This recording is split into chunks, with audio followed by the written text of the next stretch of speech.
Well, today is Wednesday, February 1st. We have an update about that major ice storm stretching from Texas to Kentucky. Also, the newest House hearings and investigations begin on Capitol Hill. We'll tell you the first topic lawmakers are focusing on and what to expect out of a meeting between the top Democrat and top Republican in the country. Plus, how the FDA is changing to address food safety, where you can go with a new unlimited travel pass, and what remote workers do with that extra time they save by not commuting. Those stories and more news in today's episode.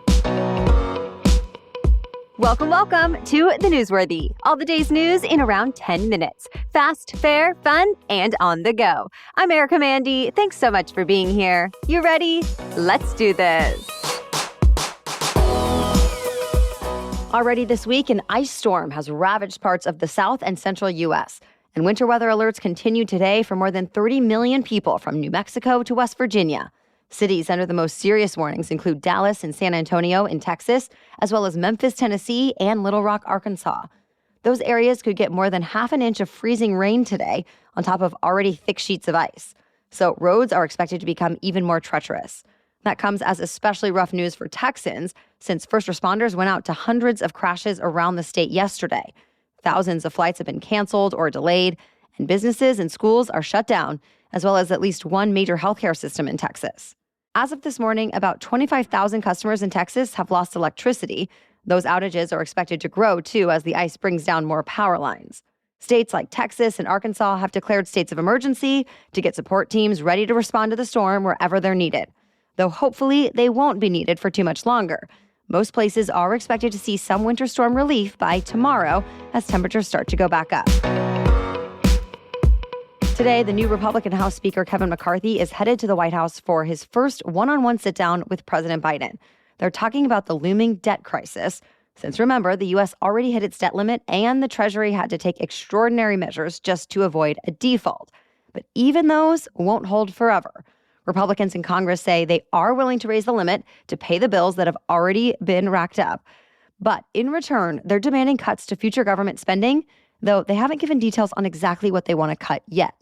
When CNN asked President Biden what his message to Speaker McCarthy will be in today's meeting, he said, quote, "Show me your budget and I'll show you mine." Analysts are skeptical that today's talks are going to result in any kind of big breakthrough, especially since in the past, the White House has said it will not be negotiating spending cuts in exchange for a deal over the debt limit. Without a deal, the U.S. Treasury says it will run out of money to pay its bills for the first time ever, and that could happen in early June. To be continued. This week, lawmakers are holding the first hearings meant to investigate the workings of the Biden administration. Today, it's the House Judiciary Committee with a hearing about security on the U.S.-Mexico border. Lawmakers will be hearing from witnesses like a county judge from Texas, a sheriff from Arizona, and the co-founder of a nonprofit meant to raise awareness about opioids. The panel is being led by Republican Congressman Jim Jordan, who has criticized the Biden administration for border policies he says has led to a crisis. Meanwhile, the White House says Republicans are just playing political games instead of coming up with a real solution for immigration reform. Also today, the House Oversight and Accountability Committee will have a hearing about waste, fraud, and abuse in federal pandemic spending, while another committee has a hearing investigating the early days of the COVID-19 pandemic and the origins of the virus.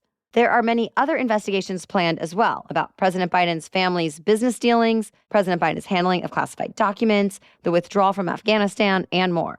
Now that the House is led by Republicans, they have the power to set the topics for committee hearings and have power to issue subpoenas that would require certain testimony or documents to be handed over. But Democrats have some members on these committees too, who can also question witnesses. One congressman, though, who's not expected to be doing any questioning is the controversial Republican George Santos. He's faced calls for resignation from members of both parties when it was revealed that he lied about his resume and identity. Santos says he will not resign. But this week, he did announce he would step away from his committee assignments, at least temporarily. Meanwhile, Santos is facing criminal investigations over his personal and campaign finances, but he says he's confident he'll be able to clear his name. There are new concerns about Russia's nuclear program. The U.S. State Department told Congress Russia has violated a treaty by refusing to let American inspectors into its nuclear facilities. Russia has also canceled diplomatic meetings meant to discuss the nuclear arms treaty. The U.S. says those meetings and inspections are essential to the security of the world at large. Russian leaders have been threatening a nuclear war for a while now, since they've been upset about the U.S. and other Western nations helping Ukraine defend itself against Russia's invasion. That said, U.S. intelligence officials say they have not heard any evidence that Russia is actually planning on using a nuclear weapon anytime soon. Some analysts say Russia is likely just using its nuclear program as leverage to end the war in Ukraine on their terms. Well, back in the U.S., as the Federal Reserve wraps up its first meeting of the new year today, it's getting some new data to work with. And reports say it could convince the Fed to ease up its fight against inflation. It's the Labor Department's Employment Cost Index, or ECI, which tracks pay increases and benefits costs for employers. Well, the ECI that came out this week says wages and benefits are still rising, but not nearly as quickly as economists expected. They went up 1% in the final 3 months of 2022, which was the smallest gain in a year. The Fed is apparently paying close attention to that index since it considers it to be a good sign of how the labor market is driving inflation. So with the newest data out, analysts are expecting the Fed to slow down and eventually stop its series of aggressive rate hikes. We'll find out its next move later today. More news is still coming up, but first, this podcast is sponsored by Stitch Fix. You know that feeling when clothes fit just right and are your style? Yeah, that's that Stitch Fix feeling. Because Stitch Fix has you covered with over 1,000 brands and styles, plus a wide range of sizes. And you don't have to spend forever searching from scratch. Instead, Stitch Fix is kind of like your style partner. Once you answer a few questions about where you typically like to shop, what you like to wear, and your price range, your stylist learns all about your tastes and collaborates with you on looks you'll love. I also appreciate there's no subscription required. Simply order a refresh as needed or try regular seasonal fixes. I even like Stitch Fix Freestyle, which is like a curated shop just for me. In fact, I recently got trendy boots, a cute top, and a neutral color purse, and wore them all together the other night feeling so stylish with very little effort or time. And right now, Stitch Fix is offering the Newsworthy listeners $20 off their first fix at stitchfix.com/newsworthy. That's stitchfix.com/newsworthy for $20 off today. stitchfix.com/newsworthy. The FDA says it's overhauling its foods division in response to recent crises, including the baby formula shortage last year. Agency leaders laid out a restructuring plan, saying soon there will be just one single deputy commissioner in charge. There will also be more clear lines of authority and reporting, as well as a new IT system. Plus, a human foods advisory committee made up of food safety and nutrition experts. The CDC says about 48 million Americans get sick from foodborne diseases each year, many of which are caused by what the FDA refers to as avoidable safety problems. One of the most notable recent issues was with allegedly tainted baby formula that made some children sick. Before that, a whistleblower complaint flagged some pretty bad safety violations at the formula factory, but the complaint went unseen for months before the plant eventually shut down and formula became hard to come by across the U.S. Since then, there have been calls for even bigger changes at the FDA, but the FDA's leader says the structural changes he's laid out will make a big difference on their own, making the agency more efficient. So we've heard a lot about how artificial intelligence chatbots like ChatGPT could allow students and professionals to cheat their way to the top. Well, now the company behind ChatGPT is addressing that with a new tool. OpenAI announced a free new feature called AI Text Classifier. It lets you check if an essay was written by a human or AI. After you paste a body of text into the new tool, it will rate how likely it is to have been written by a machine, ranging from likely generated by AI to very unlikely. But at this point, even OpenAI is calling it imperfect. Executives say teachers need to be careful in how they use it when they're looking into cheating, since it will incorrectly label human-written text as AI-written about 5% of the time. So for now, it suggests using it as just one data point to work off of, among others, as it considers other ways to help. Frontier Airlines is now offering a way for you to have a pretty epic summer.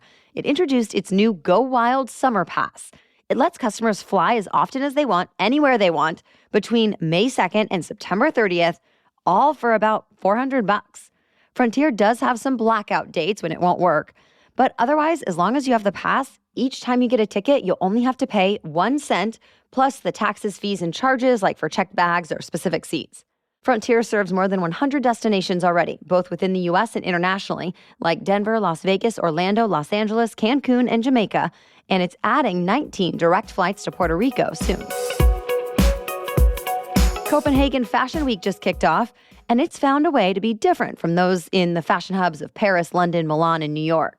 Copenhagen has gone green with a series of strict new regulations. Just to take part this year, designers have to meet 18 requirements around materials, labor, and business practices. Like they have to use recycled textiles, and they have to promise not to destroy unsold clothes. The event itself has gone through some changes, too. For example, there are now electric vehicles to take guests around, and plastic hangers are banned. Still, there are some critics who say the Copenhagen Fashion Week still is not going far enough. So each year going forward, organizers say they plan to add requirements to update the rules. Well, that's it for the main news today, so now it's time for Work Wednesday, when we break down one interesting career or work-related news story every Wednesday. But first, a break to thank our sponsor, Rothy's. In the new year, my husband and I decided we wanted to try to simplify a bit more, stop saying yes to too many things, and get rid of any extra clutter or other stuff we don't really need or wear. And as part of that, I finally got around to organizing my closet again and donating some of the clothes that never leave the hanger. Well, even as I refresh my closet and wardrobe, my Rothy's shoes continue to deserve their spot front and center. They continue to be chic and comfortable and trendy yet timeless. And as I need new shoes that are pretty much any style, Rothy's is one of my go-to places to get them. They have tons of options for new wardrobe staples that you can feel good about wearing, since they're not only 100% machine washable, but they're also sustainably made. Their signature thread is spun from recycled single-use plastic water bottles. So for stylish and comfortable shoes, shop Rothy's and get $20 off your first purchase at rothys.com/newsworthy. Okay, now back to Work Wednesday. So it turns out people who usually commute to work save more than an hour a day by working from home. And a lot of them are using that extra time to do more, well, work. The National Bureau of Economic Research used worker surveys to calculate daily commute times across 27 countries over the last 2 years. Worldwide, it found remote work saves employees about 72 minutes a day. Here in the US, it's more like 55 minutes a day. Still, people everywhere are doing more with that extra time. The study says 40% of it is going toward people's primary or secondary jobs. About a third goes to leisure activities like exercising or watching TV. 11% goes to caregiving. And the study's authors say the value of that extra time is even greater than the numbers suggest, partly because people also spend less time getting ready for work when they work from home. They also point out that remote work saves money since you don't have to pay for gas, trains, or buses. Still, many companies say it's important for their employees to come back into an office for more in-person interaction. Others say it really just depends on what each individual job requires. Well, thank you so much for joining us as part of your daily routine and for sharing the show. We'll catch you up on more news to know tomorrow. Until then, have a great day.